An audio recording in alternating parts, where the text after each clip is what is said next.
What's up, guys? We have a very special video today. I'm going to be interviewing a former Michigan State wide receiver coach. So we're going to be talking about all the things that they look for in wide receivers at Michigan State at the D1 level, some things you guys can do to stand out on film, different college camps that you want to attend, the work. So this video is going to give you a ton of value. I appreciate you guys tuning in, but also if you would like to train with us this year, we are going to be coming out to 15 more states across the country for 2-day long QB and wide receiver camps. So check out that very first link in the description below, fellas. If you'd like to sign up to work with myself, my staff of coaches, we're coming out to San Francisco, Miami, Florida. Then we'll be coming to Las Vegas, Nevada, Charlotte, North Carolina, Portland, Oregon, Dallas, Texas, Nashville, Tennessee, Chicago, Illinois. Then we'll be heading out to Buffalo, New York, Atlanta, Georgia, Houston, Texas. Then we'll be coming out to Philadelphia, Pennsylvania, Detroit, Michigan, Boise, Idaho, and Los Angeles, California. So again, if you guys would like some more information, want to train with us, check out that very first link in the description below. Hope you enjoyed this video. All right, what's up, guys? This is Coach Grant with First Down Training, and today we got a special guest, Jack Tabb, former NFL player, college coach, and now a current NFL agent, certified agent. So, Jack, appreciate you hopping on, man. How are things today? Everything's good? Everything's great, man. I'm out here in North Carolina. It's sunny. Thanks for having me, Grant. Yeah, of course. So we'll get honestly, like, kind of the vision for this kind of, like, interview, like the video interviews that we want to do on our channel is just to, like, most of our audience is just a lot of high school youth, college, wide receivers, quarterbacks who all, some guys don't come from the biggest background, some guys don't come from, like, areas that are super highly recruited. And I just kind of wanted to have you on just to give you some insight, your experience, and some stuff that could help them out. So I guess my first question to you would be, like, so you played at North Carolina, correct, in college? That's right. Okay, good. Now, what was that process like, getting recruited to go to North Carolina out of high school? Like, where'd you play your high school ball? And if you could talk to yourself back then in high school, what advice would you give to yourself, knowing what you know now? Yeah, it was a lot different back then. I graduated high school back in 2011. I actually started my career in Indianapolis. I eventually moved to New Jersey, where my mom lived. I think I got pretty lucky. The program I played for was called Red Bank Catholic. They had a few guys go to the next level from there, like Donald Brown, who was a first-round pick from UConn.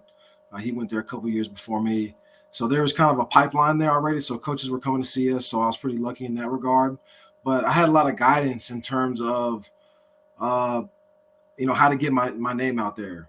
I played for a good program, but I had a guy named Mr. Lubisher who was putting together videos and clips for us and sending DVDs out back in the day. Yeah. But it was just really getting that exposure and just doing it the formal way, whether I had to send an email, whether I had to, filling out 100, questionnaires, because, no one knew who I was at one point too. Yeah.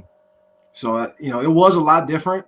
And at the same time, it was much the same. I was getting hundreds of letters to the school every day. Coaches come by the school. But again, there wasn't nearly as many platforms to get seen, right? There was no Instagram or Twitter or anything like that. So we were burning DVDs and sending them to these colleges. Gotcha. And so the school that you went to, was that like a 6A school, 5A, or was that like kind of like 2A, 3A? It was like it was a 4A. So in New Jersey, there's something called, it only goes up to 4. Okay. And it goes public and non-public. So 4A non-public is like the biggest one you can play in. And that's like Don Bosco Prep, Bergen Catholic, schools who are ranked nationally every year.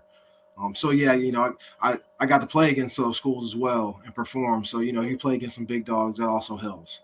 So, like, just from our audience perspective, like, you would say it's the biggest thing that could help them with the recruiting process and just getting noticed would be playing high competition, like and playing well against high competition. And then obviously just, getting your film in front of coaches, as many coaches as you can. Is that pretty much on? That's pretty accurate. I mean, you got to get your film as many people as you can, as many people that are willing to listen, right? But at the same time, they're going to want to see that. They're just going to want to see you perform. And yeah, I know we're going to have some more questions about that, but at the end of the day, they're just going to want to see how you perform live in person, and because that's the ultimate judge for most coaches. Absolutely. And a little bit off track here. I just want to ask you what's your like opinion on just like different camps? Like, did you go to a lot of college camps, or were you more of a guy that like, hey, listen, I'm just going to perform well when the lights are on, pads are on. I go to a big enough school that that's all I'm really focused on, or what do you think about that? Yeah, I think it varies from person to person, kind of Yep. like you just touched on.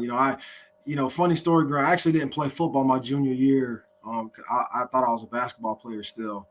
So I Gotcha. actually didn't play until again my junior season. So excuse me, I didn't play my sophomore season, so I didn't play again until my junior season, and I was really behind.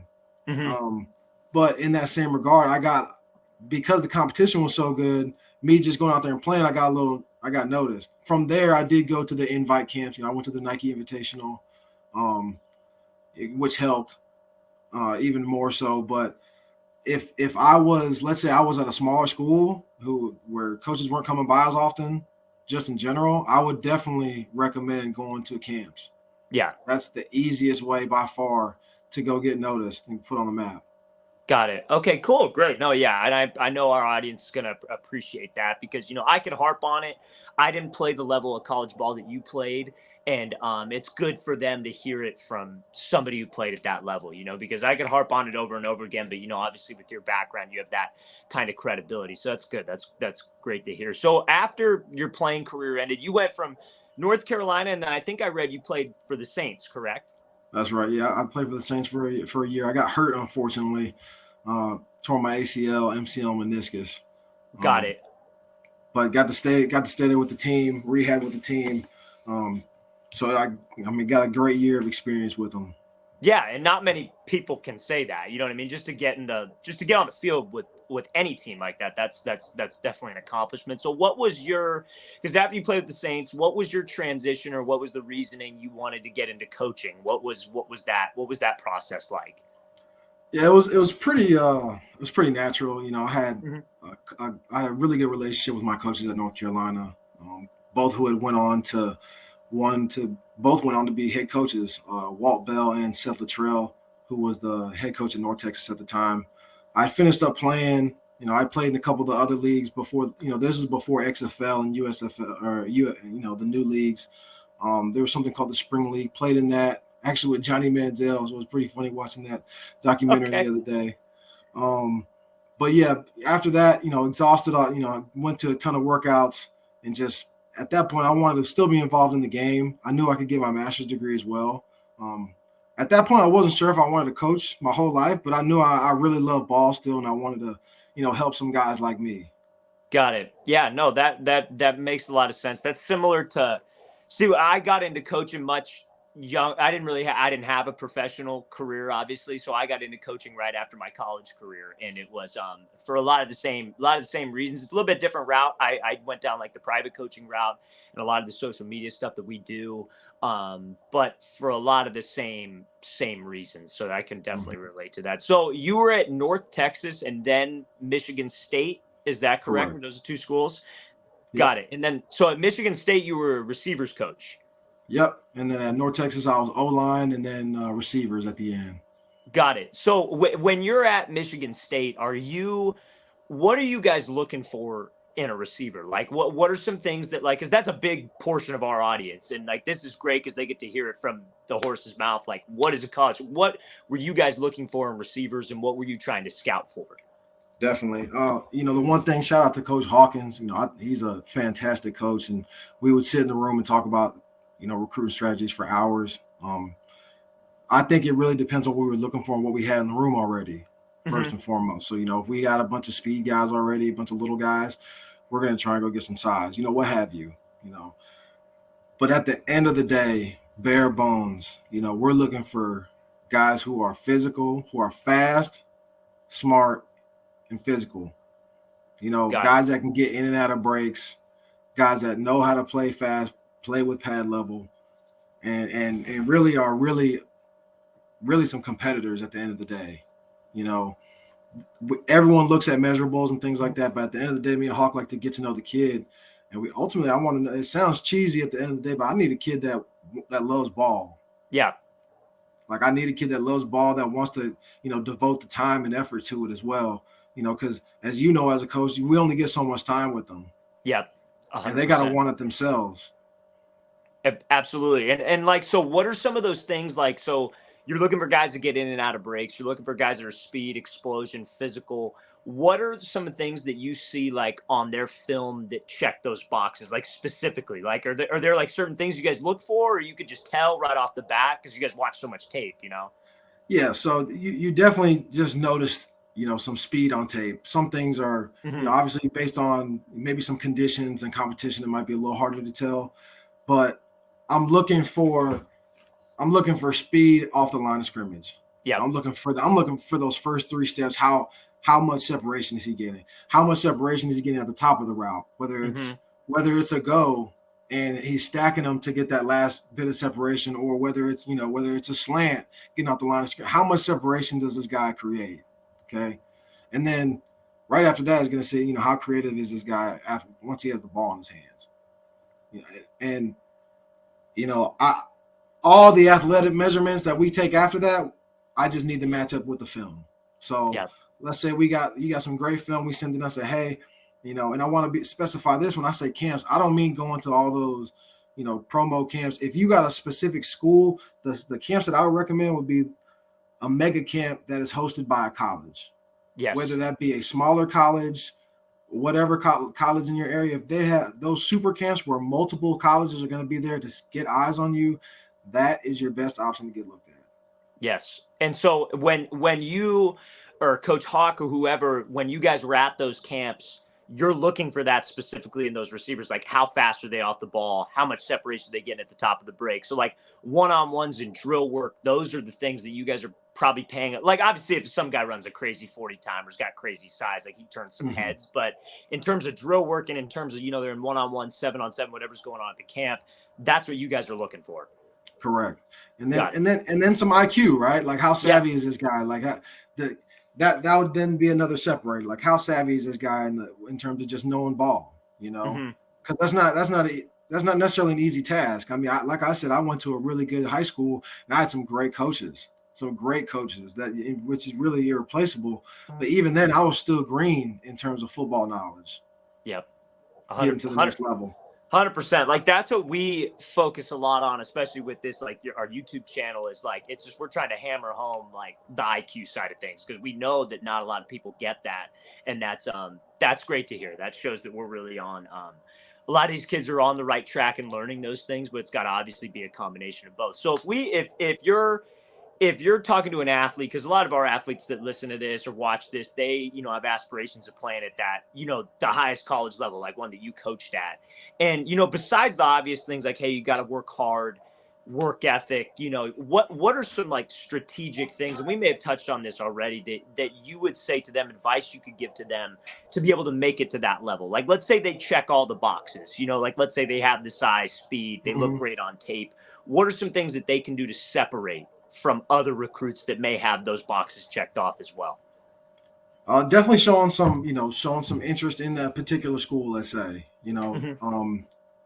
message the coach, message the GA, message the analyst, message. Everyone has Instagrams now. Everyone has, and as long as you can get some eyeballs on them, and if you check all those boxes, and we see that as well, and you have interest in us, I'd say that'd be an easy fit, right? We're gonna want to at least get to know you some more. Got The it. next thing I would do, after that would then be, if you can't get in touch with them, all these major D1 schools now have recruiting departments. Within those recruiting departments, there are at least 10 to 20 people involved in there. So if you scour Twitter, you'd be able to find, I guarantee you can find 10 people that have a recruiting coordinator position on their name, or, recruiting analyst for so-and-so school. If you Yeah. get with them, most of the time, those people are paired with the coach or paired with one side of the ball, and they are tasked to bring prospects to us so we can watch them. So that's their job description is find prospects, bring it to you guys evaluate and make the decision. Correct. On top of the ones that, we're always prospecting as well. But, Hmm. when we're at practice coaching our guys that we have currently, that's when they're looking for more people for us to watch when we get back upstairs. Absolutely. And like there are a lot of recruiting guys out there that say like, hey, you want to get noticed, you got to DM these guys, you got to contact them on Twitter. Like I can only imagine what your DMs must have been like on Twitter and a coordinator and, like position coaches. So if you're going to want a higher success rate of that, of reaching out to people, you would recommend the recruiting coordinator to contact. I would, I Okay. would. Got And it. then, from there, then I would try like the graduate assistant. Mm-hmm. If you're lucky enough to have the graduate assistant that, coaches your position, I would then contact him next. A lot of those guys don't have super big followings, and their DMs might still be flooded, but you might have a bit higher success rate. Got it. Okay, cool. Awesome. I know a lot of people get. That's going to give that last minute right there is going to give a lot of people a ton of value. So that's great. Now, if we so coaching career, what made you want to transition into being an NFL agent? What's your passion about that? What do you think you bring to the table in that representation space that could separate you from obviously the other competition out there?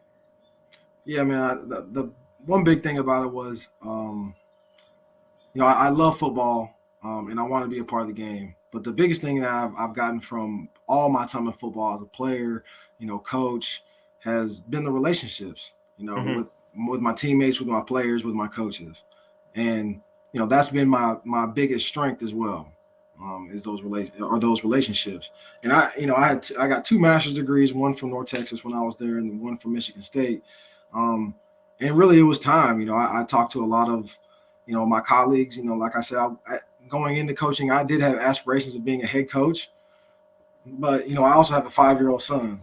Yep. And I want to be able to coach some of his games and be involved with him. So being an agent allows me to be in the game, but kind of on my own terms, to a degree. I'm here to serve, and I still get to serve and have these great relationships that I have with, my teammates and my, people I get to represent. So it just works out even better. At the end of the day. Absolutely. No, that makes perfect sense. I mean, is it so question for you too is so with the representation space, how different is it now with college athletes being able to get, endorsed? Are you representing college athletes as well? Is that something that's even allowed? I have literally no knowledge of that space at all. Yeah. So in terms of, you can have marketing representation. It will be strictly marketing. And so I have a company actually called, and this is the hat right here. It's called Elite Sports Solutions. Okay. And ours is a sponsorship-based NIL program for some athletes. I got several Michigan State athletes, a track athlete from Houston. And basically we have partnered with a nonprofit. And so that way, essentially all of our contracts are donations, and the company still get the same, shout outs on Instagram and get the same media, platform exposure that they would get otherwise. Yeah, absolutely. So that's primarily for college athletes, and things of that nature. Correct. That's strictly for our college athletes and for high school athletes if you're in an eligible state. Got it. Okay. Yeah, that's got to be tricky with high school guys now too, because I know we're in so I'm in Southern California, and we're gonna post guys watching this, we're gonna post that link in the description below. So if you guys are interested in that, want any kind of info, that it's gonna be the very first link in the description below on this video. But we're in Southern California, and you hear all the dang time about these kids. It's usually quarterbacks, but quarterbacks getting these big absurdly big contracts for a high school kid. And I'm assuming California is an approved state. Yep, California is. Texas is another one of them. Mm-hmm. Georgia, Florida, and so North Carolina was on the tipping point as well.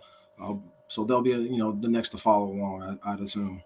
Got it. Awesome. Cool. Well, yeah. No, and listen, that's an interesting space. I could talk for hours about that because I have no knowledge, but super interesting because it's just different world. Let's put it that way. Very much so. But that's it kind of can help you get your shoe in the door a little sooner with the person, rather than having to wait until the very last second to try and convince them that you're the guy for them. Absolutely. No, yeah, absolutely. So yeah, coach, listen, I appreciate you hopping on this call. I know this is going to give people a ton of value. If you got like we have all of his social media platform guys are down below in the description. His company's down in the description below, his Twitter, all that in the description below. So if you guys want to follow Jack and keep up with him, reach out to him. He's a great dude. So check out all that link in the description below. And Jack, any last things, any last remarks? I appreciate you guys having me. It's been a pleasure. Follow me. Hit me up if you have any other questions, and keep working hard. Keep Cool. believing. Awesome. Awesome. Thanks, Jack. I appreciate everything, man.